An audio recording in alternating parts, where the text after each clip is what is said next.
October 31st was the final day of the year for the Celtic people of the North. And that day was called the Day of Samhain.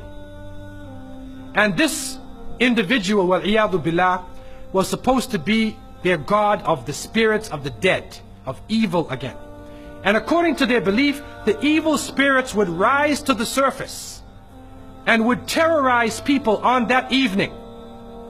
And on that evening, if you did something wrong to a person, they'd come back to get you on that night. So some people would put on a disguise, so you couldn't recognize them on October 31st on that evening, and then they would be safe. Also, they would burn fires. Now the only thing we find left of that is the jack-o'-lantern that they would put inside of their window, made from the pumpkin. What actually happened in Europe is that the church moved All Saints' Day, a day for the saints.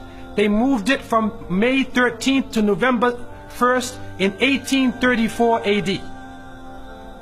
And so what they said was that the 31st night is All Hallows Evening, which in America later became known as Halloween. And they depict the forces of evil.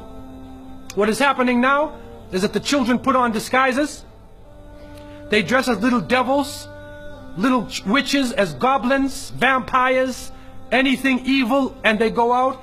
And now with the new American way, they do trick-or-treat. And they come to your house asking for food. And so to send a Muslim child out to trick-or-treat is a demeaning, lowering thing.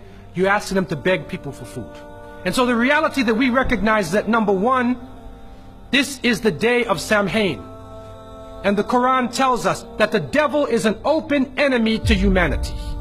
There is no compromise with the devil.